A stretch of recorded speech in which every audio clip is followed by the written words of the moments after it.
O advogado José Eduardo Martins Cardoso, político, né, conhecido, teve uma longa carreira política, teve uma carreira muito marcante, inclusive atuando em instâncias que faziam a correção dentro do seu próprio partido, o PT, desde tão jovem. Acabou sendo o ministro mais longevo, né, na história do Ministério da Justiça.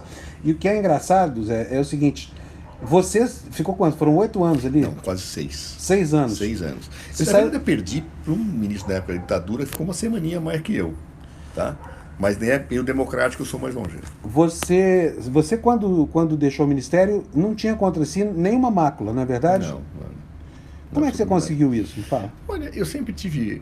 Eu acho que na política brasileira não basta você ser honesto. Você tem que também ter uma certa dose de sorte. Né? Ou seja, eu sempre me comportei com muito rigor ético, desde parlamentar. Eu fui secretário de governo da Prefeitura de São Paulo, ainda menino, né? E como ministro também. Agora, eu não posso deixar de observar que, às vezes, ter sorte vale a pena, porque a vida política, às vezes, te pega algumas peças, né, em que você não tem culpa nenhuma e muitas vezes é acusado de ter culpa. Eu, felizmente, acabei dando sorte, ou seja, eu não apenas me comportei de uma forma muito rigorosa do ponto de vista ético, mas como também, acho que Deus ajudou em muitos momentos para que certas situações não me atingissem. Você é católico? Sou católico. Acredita em Deus e tudo mais? Acredito em Deus. E me conta uma coisa, agora vamos voltar, mudar o assunto aqui. E o Moro, o que você está achando dele lá na cadeira que foi sua? Sabe, quando eu tomei contato com a notícia de que Moro ia deixar a magistratura para ser ministro da Justiça, eu fiquei espantado. Eu achei aquilo absolutamente inconcebível. E cheguei a dar uma entrevista dizendo o seguinte, que era inevitável que ele entrasse numa certa rota de colisão com o presidente da República. Inconcebível, primeiro, por um fato. Moro, como juiz, sempre construiu, ou tentou construir a imagem de que as suas decisões eram jurídicas, técnicas, né? E que ele não estava vinculado a nenhum projeto político. Quando ele coloca atrás das grades aquele que seria o possível vencedor da eleição, que era Luiz Inácio Lula da Silva, e adere exatamente ao eleito, fica claro que ele teve uma adesão a um candidato que saiu vitorioso por força de uma decisão sua. Me pareceu algo muito difícil de ser sustentado. Não bastasse isso, qualquer pessoa que tenha alguma vinculação com o exercício do direito, particularmente um juiz, terá muita dificuldade de aceitar certas teses que historicamente foram defendidas pelo presidente Jair Bolsonaro. Uhum. Então eu acabava dizendo o seguinte, a colisão entre ele e Bolsonaro será inevitável. Resta saber se Bolsonaro se submeterá ao posicionamento de Moro, ou se Moro se amesquinhará diante do poder presidencial. Agora, mas o movimento que a gente vê, que a gente identifica, é o de uma pessoa, quer dizer, uma pessoa que tinha supostamente uma altivez muito grande, se desmanchando. Mas naquele episódio em que o presidente Bolsonaro sinalizou que mudaria o diretor-geral da Polícia Federal. Uhum. Não é nem por uma questão de vaidade, eu diria o seguinte, o ministro que aceita uma situação desse tipo, ele perde o respeito da corporação que dirige. Porque a Polícia Federal, como qualquer polícia, deve ser muito ciosa da dimensão hierárquica. Né? E o ministro da Justiça, ele é o superior administrativo da Polícia Federal. Quando vem um comando do presidente dizendo quem manda sou eu, e o ministro não manda nada, porque essa é a tradução daquilo que Bolsonaro falou, a única coisa que o ministro poderia fazer, e seria o que eu faria se tivesse acontecido comigo, é pegar o boné e dizer, então o senhor escolha outro ministro que seja subserviente ao senhor. Mas não foi o que Moro fez, para mim, o espanto. Agora, Moro perdeu muita coisa. Perdeu o COAF, né? Quase perdeu no Rio de Janeiro, o superintendente da Polícia Federal. Perdeu a Ilona Sabó. Foram muitas derrotas dele em pouco tempo. Como é que é possível uma pessoa sobreviver naquele cargo, essa posição que você conheceu tão bem, com tantas derrotas em tão pouco tempo? Eu acho que Moro assumiu o ministério com uma grande credibilidade na opinião pública. Se você não tivesse essa dimensão que ele ainda conserva, embora minorada, ele seria avaliado como um ministro pífio. Claro, mas ele ainda tem um respaldo daquela construção de imagem anterior a ele assumir o ministério. Né? Porque hoje o que se fala? Não, o ministro da Justiça reduziu a criminalidade, francamente. Quem basta conhecer um pouquinho para saber que as situações de queda da criminalidade, elas têm que ser construídas historicamente, não é por uma decisão de um pacote que em um mês cai criminalidade. Isso é ridículo. E isso é um processo que já vinha vindo. Como é que você entende esses números? São números muito eloquentes, 20%, 10%, Veja, é muita em primeiro coisa. lugar, há que se checar os números. Há uma disfunção metodológica na coleta de números de criminalidade. Isso sempre existiu. Foi por essa razão que uma das primeiras providências que nós tomamos foi tentar unificar isso através do Cinesp. O que nós não conseguimos muito êxito, porque nem sempre os estados respeitam isto. Não há, em matéria de segurança pública, a obrigação dos estados obedecerem os comandos do governo federal. Isso nos levou, inclusive, a pensar numa mudança da Constituição para que a União tivesse um poder mais efetivo em segurança pública, mas isso acabou não ocorrendo porque o governo Dilma Rousseff caiu antes, né? Nós conseguimos ter esse resultado. Mas seja como for, há que se checar esses números. Em segundo lugar, se você olhar historicamente, isso já vinha ocorrendo por força de uma série de medidas que foram tomadas ao longo do tempo. Então é impossível você dizer que um ministro assume e a criminalidade cai em poucos meses. Isso não é real. Muito menos sem que haja qualquer coisa gesto, que seja qualquer possível ato. notar. O que foi aprovado? Que política foi desenvolvida que ensejou isso? Não é, na verdade, essa a questão.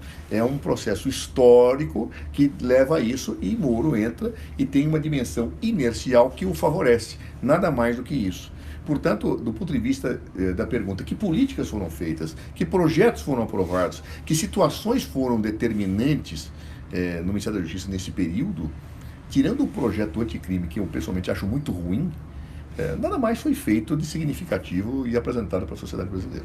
Agora, você conhece aquela engrenagem talvez muito melhor do que o ministro atual que está lá. É possível ao ministro da Justiça mandar na Polícia Federal? A Polícia Federal responde a comandos assim que seriam ordens? Eu diria o seguinte: se o ministro aparelhar a Polícia Federal, é possível. Então eu boto um diretor-geral subserviente, um diretor-geral que bota diretores subservientes, que bota superintendentes subservientes. Então aí, se eu aparelhar, eu posso inclusive me dar ao luxo de praticar atos de abuso de poder sem nenhuma reação adicional. Agora, Acho só uma muito curiosidade, difícil desculpa, hoje mas acontecer isso. você foi mais longevo, mas também teve o superintendente da PF mais longevo da história, não foi isso? Foi. O Leandro Aiello, eu não sei se ele chega a ultrapassar alguns também da época da ditadura, mas ele ficou muito tempo. Ele ficou o tempo que, desde a indicação que eu fiz, depois permaneceu durante o governo Michel Temer em um bom período. Então ele teve uma grande continuidade e eu posso dizer, ele foi um grande diretor-geral. Em nenhum momento eu posso dizer que ele descumpriu com o seu papel ou foi desleal comigo. Até porque o compromisso que eu tinha, inclusive sob a orientação de Dilma Rousseff, respeito à lei, respeito ao Estado de Direito, não dirigir investigações para favorecer amigos ou prejudicar inimigos. E sempre tomar uma postura firme quando há indícios reais de abuso. Isso nós sempre fizemos, né? Então, portanto, ninguém pode jamais me acusar de ter direcionado a Polícia Federal ou de ter me omitido diante de alguma situação irregular. Alguns dirão, você não tinha o controle da Polícia Federal. Francamente... Não, desculpa, alguns não. O seu partido dizia isso o tempo todo. Olha, você queriam te derrubar, fizeram campanha.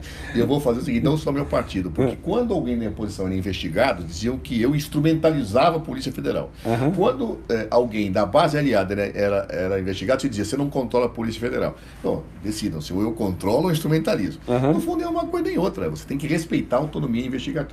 O que não quer dizer ser complacente com abuso de poder. Isto não. Uma coisa que às vezes é mal compreendida, se diz o seguinte, não, a Polícia Federal fez uma busca e apreensão ilegal. Bem, eu também acho que era ilegal, só que era por determinação judicial. Uhum. E se o juiz determinou, eu não tenho infração a apurar por parte de um delegado, por parte de um agente que está executando uma ordem. Uhum. Quem tem que apurar isso é o Conselho Nacional de Justiça. Quem tem que apurar isso são os órgãos competentes. O Ministério da Justiça, ele é o superior hierárquico do ponto de vista administrativo da Polícia Federal. Ele não pode interferir nem afastar a presidência de um inquérito, a não ser que eu tenha indícios de que a Polícia Federal cometeu irregularidade. Agora, se ele está executando uma ordem judicial, que irregularidade existe? Por mais que eu discorde dessa ordem judicial. Tá, agora, no que você acha que vai dar, digamos assim, esse aparelhamento evidente que existe hoje desses órgãos que são órgãos de Estado, não são órgãos de governo? Eu fico muito assustado, porque O Brasil, historicamente, ele tem uma história autoritária e não republicana do ponto de vista institucional. E ao longo do governo do presidente Lula e da presidenta Dilma, apesar das críticas, das situações que podem ser colocadas, se construiu isso. Ou seja, nós respeitamos uma dimensão de republicanismo no exercício da atividade dos órgãos públicos. Por exemplo, o CAD era um órgão que não sofria nenhuma influência política, né? A Polícia Federal, a mesma coisa. A PRF, eu tomei muito cuidado para que também fosse retirada qualquer tipo de situação de influência política na Polícia Rodoviária Federal. Isso foi um cuidado que foi desenvolvido, uma cultura que foi desenvolvida. E, subitamente, quando já vem o governo Michel Temer, eu já vejo indicadores de negação disso, e hoje no governo Bolsonaro, uma coisa evidente, né? Ou seja, é muito triste ver isso, ou seja, que está se desmantelando um caminho que era importante para o país. Há também quem diga, não, o governo Dilma, você, Cardoso, foram excessivamente republicanos. Eu diria, isto é uma crítica ou é uma virtude? Né? Mas para muitos dos seus colegas de partido, isso era um defeito insanável. Ou seja, queriam que se fizesse o quê? Que se agisse, como hoje nós acusamos o ministro Sérgio Moro fazendo. Era isso que se quer? Eu não acho que os fins justificam os meios, nós temos que parar com isso. Nós temos que... mas você está sendo ingênuo. Eu prefiro ser ingênuo, construindo uma nova realidade, do que ser esperto, em demasia, e destruir aquilo que eu acredito, que é a afirmação de instituições sólidas, o respeito ao Estado de Direito, o respeito à dimensão democrática, a distinção entre a coisa pública e a coisa privada. Bom, Moro outro dia falou indiretamente sobre você. Ele disse que acabou o tempo em que o ministro da Justiça era advogado do presidente da República. Não me parece que tenha acabado, até porque ele anda na condição de ministro defendendo demais o presidente da República.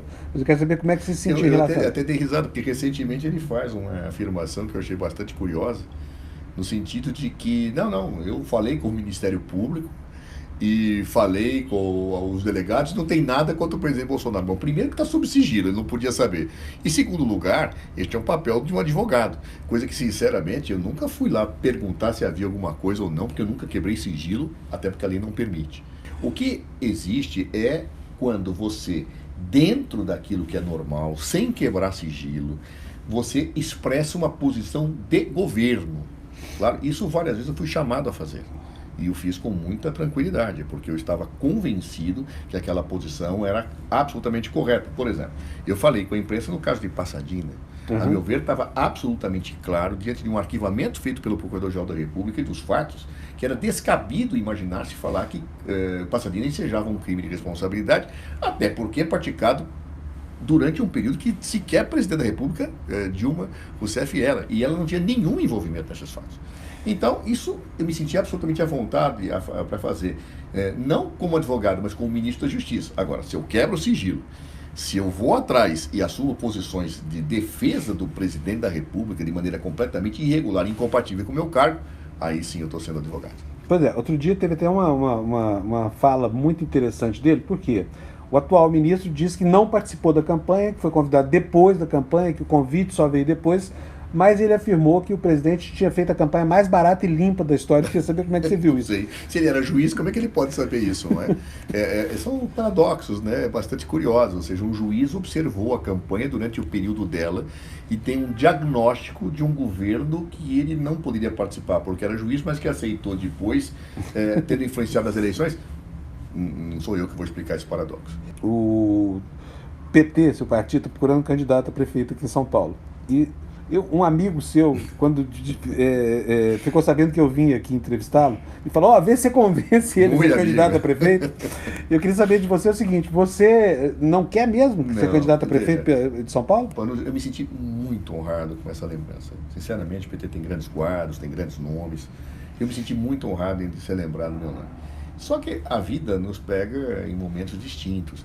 Eu, nesse momento, que eu estou trilhando um caminho profissional, quer dizer, reiniciando a minha advocacia, né, cuidando da minha vida acadêmica, eu não tenho condições pessoais de largar isso agora, né, sob pena evidentemente, eu desmantelar a minha vida nessa estágio que ele está. Eu continuo sendo uma pessoa política, eu vou fazer campanha para quem for o caso de fazer, no futuro, dependendo de como se minha vida se consolidar, do ponto de vista profissional e acadêmico, eu posso até pensar em disputar cargos eletivos se meu partido quiser, mas nesse momento eu não tenho a menor condição de pensar nisso. Agora, isso chega a ser curioso, né? Observar esses movimentos do PT, porque antes eles te execravam publicamente, agora estão atrás de você como candidato. Você está se sentindo assim, vingado pela história? Não. Eu acho que os embates partidários sempre existiram. Há pessoas em qualquer partido que concordam mais ou concordam menos com todas as pessoas. Então eu tinha companheiros meus que achavam que eu estava certo, os companheiros que achavam que eu estava errado, isso ao longo da minha vida, e isso é absolutamente normal. Por isso, ser lembrado desse momento é mais uma honra do que qualquer outra situação que pudesse expressar uma situação, diria, que não seja exatamente essa. Quer dizer, você não será candidato a prefeito? Não será. De jeito nenhum? De jeito nenhum. Bom, agora vamos falar um pouquinho sobre algumas coisas interessantes que aconteceram quando você era ministro, porque você não tinha tempo de falar, que era tanta confusão para administrar. É verdade. Mas você contou para mim uma vez dos sufocos que passou quando o Papa veio para o Brasil. Eu queria que as pessoas soubessem dessa história. Realmente, se você tiver que... Olha que nós tivemos situações turbulentas, né? De trás para diante, tivemos o impeachment da presidente, né? Nós tivemos a Copa do Mundo, Copa das Confederações, Rio+20, né? Greve de polícia militar. Teve muita coisa nesse período que eu fiquei no Ministério. Eu fui contemplado com um período de chuva carregada. Mas aquela que mais me trouxe preocupação, aflição e situações curiosas foi a visita do Papa ao Brasil. Porque realmente... Foi a pior de todas as tarefas que você cumpriu lá no Ministério? Assim, aquela que me lembrava, inclusive, aqueles programas de televisão que tem aquelas pegadinhas, sabe? Porque tudo aconteceu ali. Nós tínhamos feito um plano minucioso de segurança, porque era a primeira viagem que o Papa Francisco faria para o exterior, né? E aí mandamos um avião da FAB pegar o Papamóvel blindado. Quando chega o Papamóvel, que nós mandamos pegar, o federal me fala, mas o Papamóvel é de plástico. Mas como? Aí nós ligamos para Roma, aí fala, não, mas sua santidade não quer o Papamóvel blindado. Mas como não quer? Aí faço uma reunião de emergência no Rio de Janeiro com o prefeito, com o governador, com a gendarmeria do Vaticano. Aí reformulamos todo o plano, porque nós tínhamos que proteger o Papa naquela situação de exposição pública, né? Refizemos tudo, mas aí tinha um momento que ele ia para casa se recolher de Dom Rani. E aí o percurso seria feito em um carro blindado. Aí o Vaticano disse que não, né, o Papa quer um carro blindado mais simples, aí discute-se qual é o carro. Aí nós conseguimos. Tem um negócio da cor do carro, que o Papa não queria um carro preto, não queria um carro branco, como é que é o negócio? Quando a gente fecha, o Papa disse, eu não quero também carro blindado. Mas como você não quer carro blindado? Aí, isso na véspera, e se vocês não fizerem, o Papa não vai sair do aeroporto. Né? Como fazer isso? Papa lá já, o Papa já tinha chegado. Então, ele queria um Fiat Punto, que ele queria o Fiat Punto. Então vamos pegar um Fiat Punto preto, pega carro preto para confundir, ele me vem com um branco. Olha, um desastre. E não gostou da cor do carro também. Não, ele queria o branco por causa da cor que é da predileção do Vaticano. Bom, em síntese, foi tudo improvisado, é aquela confusão, né? Também tudo era improvisado, era um desespero. Aí cai uma tempestade, onde ia ter a missa. 13 quilômetros que tinha os peregrinos, inunda, não tinha como fazer a missa lá, nós tivemos que transferir a missa para Copacabana antecipadamente, esquema de segurança, tinha os black blocs vindo, olha, é uma novela. Então, essa parte também é engraçada, conta para mim, como é que foi a história dos black blocs? Black blocs é o seguinte, nós estamos apreensivos, nós tínhamos mudado o local da missa e refazendo tudo, e os black blocs, que estavam muito na moda naquela época, eles iam fechar, só tem uma saída, se você está ali, o palco era no Leme, 1 milhão de pessoas na praia de Copacabana. A única saída que tinha era a saída pela avenida ali que dá aquele acesso, né? A Princesa Isabel.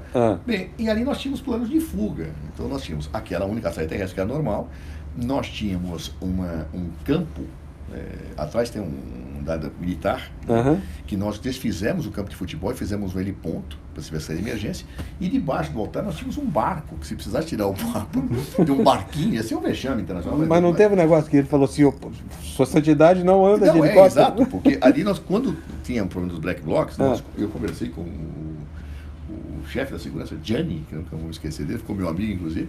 Mas, Gianni, vamos chegar de helicóptero. Ele disse, sua santidade não quer helicóptero, porque ele só anda com todo o clero. Eu falei, mas Quantas pessoas tem no clero? Eu acho que é 60, 70. Eu falei, mas como é que eu vou botar 70 pessoas no helicóptero? E aí não vinha, ele não aceitava. Uma loucura. Assim, bom, e aquilo vai. E aí os black blocs vêm, tá certo? E eu estava lá, e o diretor da Polícia Federal, e se você usasse a tropa de choque para o Papa poder sair, não, ia ser uma bomba, isso ia repercutir em Copacabana, ia dar pânico. E uma loucura. E a área militar, o que falava? De colocar os navios, não teve um momento assim de tensão? Teve um momento de tensão também, na missa final, que os navios cercaram Copacabana. Mas, olha, é uma novela, eu sei que no final, no grande finale, a hora que eu fui me despedir do Papa, ele é muito simpático, é uma pessoa extremamente carismática. O Gianni falou, esse foi o ministro que cuidou da sua segurança. Ele olhou para mim e falou, lhe dei trabalho, né? Eu falei, muito, santidade. Aí ele falou, então um momentinho, porque ele estava dando um terço, assim, um terço para cada um. Ele falou, um momentinho, ele me deu um saco de terço, falou, o senhor merece. Foi muito divertido, é uma pessoa espetacular. Bom, falar um pouquinho da sua vida pessoal, como é que tá? Você enfim, está advogando, né? Ganhando dinheiro agora. Olha, não tanto quanto eu merecia, viu? A grande questão é os compromissos que você assume na perspectiva familiar. Uhum. Eu tenho uma série de compromissos e problemas de saúde e pensão para pagar e um monte de coisa que você tem que... Por falar em pensão... Então você conhece bem esse assunto. Eu conheço você conhece bem do que se trata. Então você sabe. Sei, conheço bem. Que tem. Agora, Zé, me conta aqui uma coisa. Você está casado, está solteiro, está namorando? Porque a mulherada fica louca com você. Solteiríssimo. Você tem aplicativo de namoro? Tá no Tinder, né? Não, essa história é a seguinte. Vai se montar um Tinder de esquerda. O Petinder, né? É o Petinder e me convidaram para... Eu me convidei para participar. E ainda vou gravar lá para lançar isso e tal. Você vai pro Petinder? Eu vou pro Petinder, eu tô solteiro. Ué. Mas é uma vantagem que você vem cultivando há muito tempo. É uma vantagem e uma desvantagem, né? Porque se você tem uma relação sólida, você se estabiliza, você fica, né? Mas é chato pra caramba. Pode fazer, Bruna, pode fazer. Faz logo a pergunta, faz. O que você achou do Japa da Polícia Federal na época? Eu conheci o japonês da Polícia Federal uma vez que eu fui a Curitiba e ele estava me esperando. Eu cheguei muito atrasado, eu cheguei 2 horas da manhã e estava o superintendente, como era hábito, e o japonês estava fazendo a escolta do ministro. Então, quando eu saí da escada, estava o japonês, falei, com ele eu não vou, peraí. Perigo. Foi muito simpático, eu teria até uma foto com ele, até engraçado, no restaurante tinha umas grades, eu teria atrás da grade para mandar para minha filha, falar, filha, fui preso. Nossa, que ele quer ser preso no final. Bom, essa que está perguntando, gente, precisa dizer que minha filha Bruna, que está me acompanhando aqui agora. A Bruna aqui é a nossa jornalista coadjuvante. Minha assistente aqui. Próxima vez ela vem no meu lugar, tá bom? Tá bom. Zé, olha, então boa sorte para você. Não, agora chega. Obrigado, Zé. Fala, Bruno. Vocês falaram do Vai tomar um puxão de orelha em casa hoje, mas tudo bem. Eu tô fazendo pergunta ruim. Faz. Ó, você falou que é contra o pacote anticrime. Isso. Mas por quê? Porque muita gente ainda não consegue entender. Não, eu acho que vou te resumir basicamente a minha posição sobre o pacote anticrime. Vai começar do nome, né? Pacote anticrime. Quer dizer que então tem algum projeto de lei favorável ao crime, quais são? Tá? Todo Código Penal é anticrime. Né? Então, mudanças na lei penal se supõe que tem essa dimensão. Mas o grande problema é que ele marcha na linha contrária àquilo que todos os estudos de criminologia e a realidade brasileira demonstram. Ou seja, um dos graves problemas que gera violência no Brasil é a condição prisional, a situação prisional. Nossos presídios são verdadeiras fábricas de violência, porque as organizações criminosas lá captam pessoas que entram pequenos delinquentes e os transformam em grandes delinquentes. Eu diria, aliás, as principais organizações criminosas do Brasil surgiram pelas más condições carcerárias. Isso é verdade. Então, quando você começa a aprisionar, ter penas restritivas de liberdade, sem critério ou com grande discricionariedade, você aumenta a violência. E você aumenta, inclusive, a sensação de impunidade, porque quando você aumenta a violência, o Estado não tem condições de dar resposta a isso, você acaba gerando essa máquina viciosa. Por exemplo, eu quando era ministro da Justiça, o Brasil era o 4º país em população prisional do mundo, hoje é o 3º. Nós continuamos crescendo na linha prisional. E a violência aumentando. Isso é péssimo. Ou seja, não é com a política de aprisionamento desregrado e forçado que que eu consigo dar resposta para a criminalidade. Ao contrário, eu a incentivo. E o projeto anticrime vem nessa linha. Ou seja, ele reforça a ideia da prisão em regime fechado, da discricionariedade em situações que podem implicar em abusos a direitos, né? Ele prevê situações de fortalecimento de práticas violentas, como, por exemplo, as regras de alargamento da legítima defesa. Ou seja, é um projeto de lei que parte de uma visão equivocada, que vai contra todos os estudos realizados pelo Ministério da Justiça e mundiais, no âmbito da própria criminologia. Portanto, eu poderia pegar ponto a ponto. Posso até dizer que um outro ponto seria positivo, mas no espírito, no geral, é um projeto de lei desastroso. Ou seja, ele não é um projeto anticrime. Ele acaba sendo indiretamente um projeto pró-crime. Aproveitando que a onda aberta pela Bruna, mais uma última pergunta. Por que vocês não descriminalizaram a maconha? Olha, eu acho que quando você tem um governo, você tem que construir políticas que a sociedade entenda, compreenda e aceite. Eu, pessoalmente, sempre fui favorável à descriminalização da maconha, porque acho que se nós fizermos isso, nós teremos políticas muito mais eficientes de combate ao tráfico do que efetivamente nessa perspectiva que nós temos hoje. Claro? Então eu poderia discutir longamente com você isso, mas sempre fui favorável. Agora, como ministro e como membro de um governo, você tem que seguir com cautela os passos justamente para você não ser derrotado pelos fatos. O máximo que nós fomos foi participar de fóruns de estudo sobre isso, sobre as experiências que aconteceram em relação a essas políticas, como no Uruguai, como em Portugal, por exemplo, que tem posturas mais avançadas do que a nossa. Eu acho que isso é muito característico nos governantes que têm algum senso de prudência sobre isso. Você não pode ir além daquilo que a sociedade pode admitir. Mas não houve um excesso de zelo em relação a esse assunto, porque, olha, os Estados Unidos começaram, o Canadá começou, Portugal começou ainda nos anos do Fernando Henrique Cardoso. O Brasil não chegou tarde. O seguinte, eu acho que não houve um excesso de zelo, e a prova disso é que hoje nós temos políticas que retrocedem nessa. Nós fomos avançando. Antes de tudo, é necessário discutir, mostrar para as pessoas o equívoco dessa postura. Não basta a minha postura individual. Um governo tem que ser pedagógico. Talvez nós tenhamos sido um pouco tímidos nessa linha pedagógica de discutir o tema. Eu concordo com você. E aí deixaram o assunto para ser resolvido por um ministro cujo apelido é Osmar Terra Plana. Zé, brigadão por você. Obrigado, boa sorte para você. Foi um prazer, sorte, viu? É um prazer imenso sempre estar com você. Prazer todo meu. Tchau, gente. Tchau. Até a próxima.